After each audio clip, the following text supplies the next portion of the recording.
I grew up in the South, and I grew up in a culture, now I can look back and see, was very repressive. It was very hard to be in touch with the kind of feelings that I was having and the kind of thoughts I was having, experiences I was having, and to be able to relate to other people with those. Just the kind of attitudes and values I had in the world. And not having those synced up, I had to bury those, and I essentially had to learn how not to be in touch with those because it was too painful. It was too painful, there was too much risk to be that kind of person. I could be hurt if I was that person in the kind of environments I grew up. Over time, I think that sort of dislocation from myself just became too much. And I ended up wanting to die. But then I would come out of that and I would suddenly have a lot more energy and I would feel like I was back in the world. And when I would feel back in the world, I would just be like, oh my God, I hope I never go through that again. And it'd be really creative and that would be, it would be exhilarating. I think what ended up happening though was after going through a number of those spells, I started to really be scared about going through them again. And I decided to go see a psychiatrist. And then I started to unveil my story. He said, so Stephen, what brings you here today? And I said, well, let me tell you what brings me here today. And I said, when I was 12 and blah, blah, blah. And I started going through it. And about 5 minutes into it, he kind of shunned me off. And he got right to the assessment, how are you sleeping? Do you have racing thoughts? And I guess that was the first experience that I had where my story became irrelevant. And I was, diagnosed with bipolar disorder and medications followed. So I was told that this was a chemical imbalance in my brain and that it would be something I would contend with for the rest of my life. And over the next year, I had several other hospitalizations. I took on this identity that, I'm chronically mentally ill. It was reinforced by all the literature I read. It was reinforced by the movies I saw. It was reinforced by everything. And I was scared to ever have the kind of experiences again. And so I saw myself as a diagnosis, and I started to act as if. I started to act as if I was ill, and as if I was going to be ill for the rest of my life. So I had sort of, other hospitalizations, green meds, red meds, blue meds, yellow meds, white meds, this med, that med doesn't work, let's try this med. Taking 5 medications at a time, taking 3 medications at a time, this kind of thing. I felt tortured. I mean, that's the best way to say it. I was reading those hospital notes recently, and Steven's curled up in the ball, and he's paranoid that people were watching him. People were watching me, and I was curled up in the ball, and I got no help. And they released me, and I was actually in a lot worse shape than I was in before I got in there. And to survive for months, I would take sleeping pills during the daytime, and just to try and just conk out, because I couldn't just handle the pain that I was in. I ended up seeing a therapist, and we started doing a lot of dream analysis. We started paying attention to things that had been neglected in the illness framework, but had also been neglected from my cultural upbringing. And there was a lot of pain. There was a lot of pain that came up and a lot of stuff to navigate. And I think what happened is my voice started to kind of come out of here. And then I moved to Vermont and I met some radicals. And I met people that were diagnosed with schizophrenia or had been in the system for years, and they were living good lives, and they were seeing themselves as people, and most importantly, they had a story, and they believed that their story was explained who they were and was important to tell. I started to release myself from the single kind of minded explanation that my brain was dictating my experiences, which is very much caught up with our current sort of rationalist, neuroscience obsessed culture that's sort of promoting this idea that, brain equals consciousness equals a person. But I started to kind of get out of that a little bit.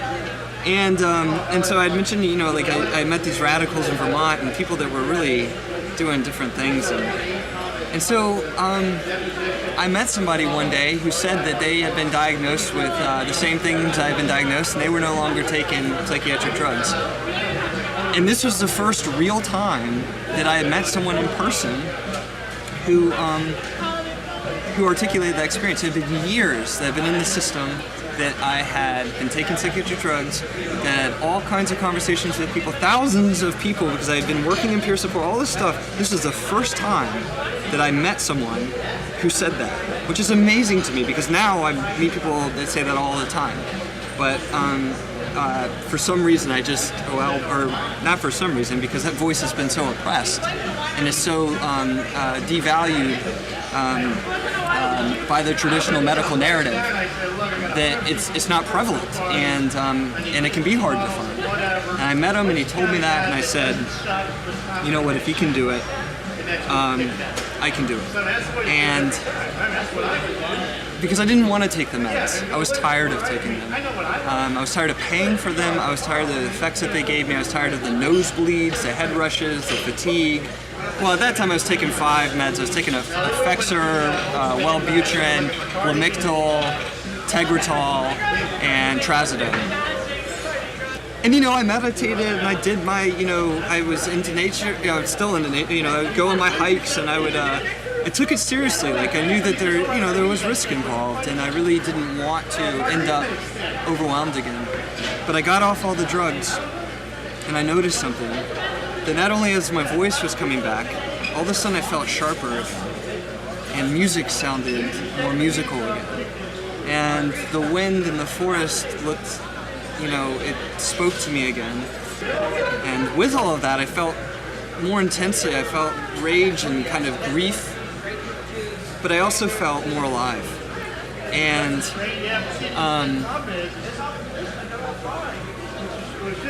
I said, well, wait a second, I feel better. And after a few months after I had completely come off, I was like, I don't think I'm going to end up back in the hospital again. So what the hell happened to my mental illness? And so I did something that I hadn't done before.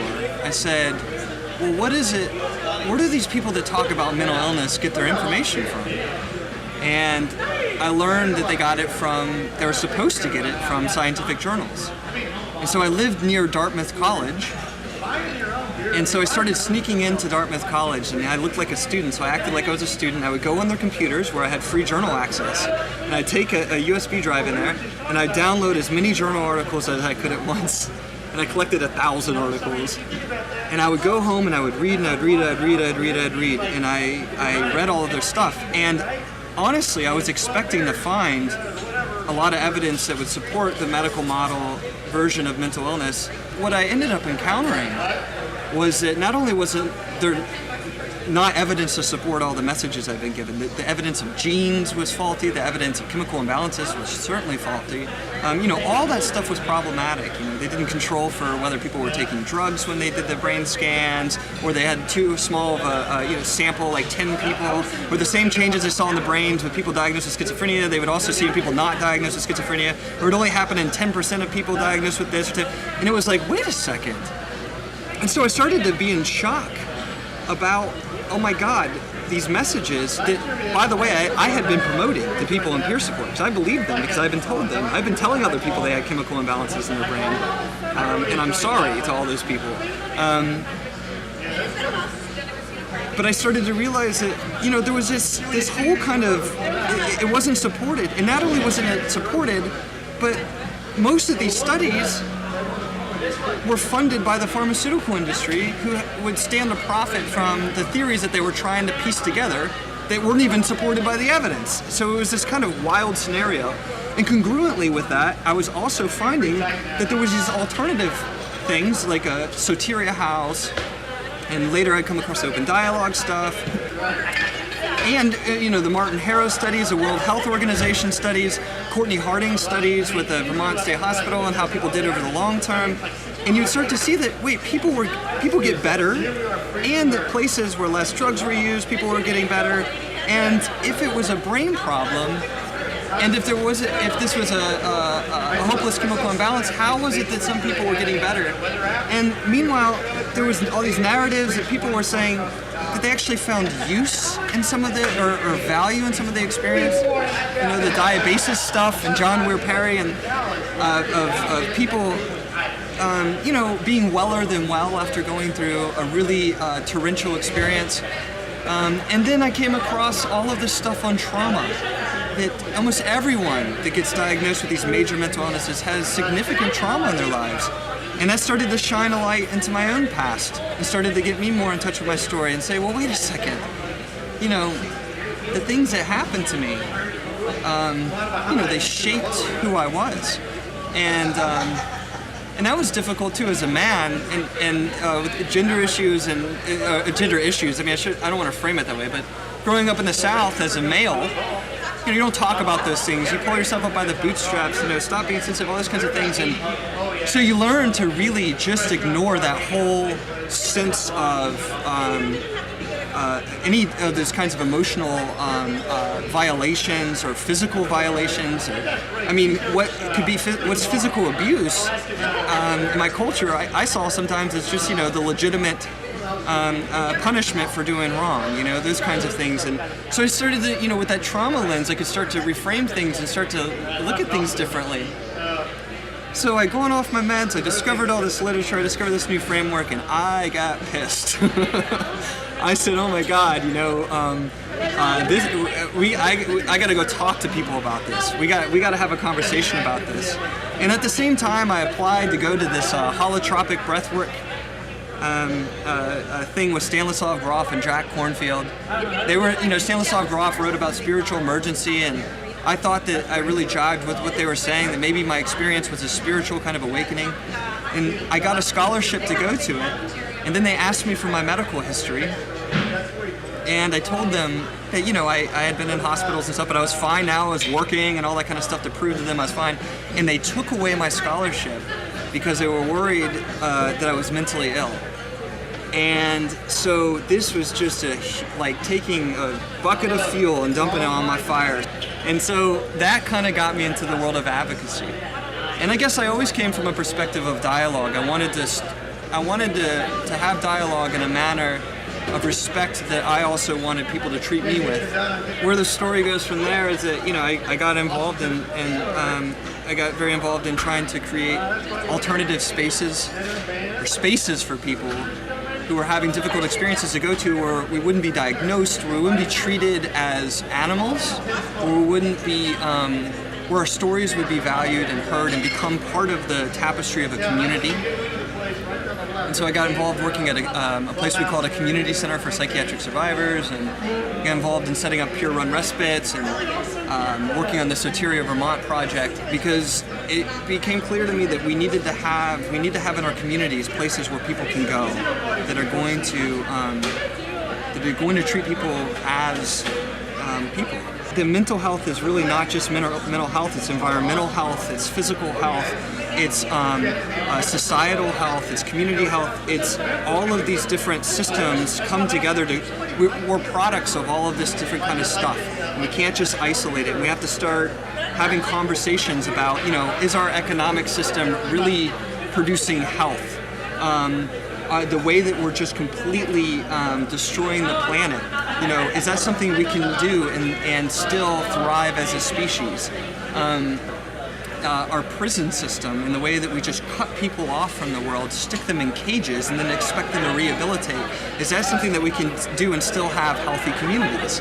These are rhetorical questions. My answer is, you know, no, and that we have to start rethinking all of those structures. That's what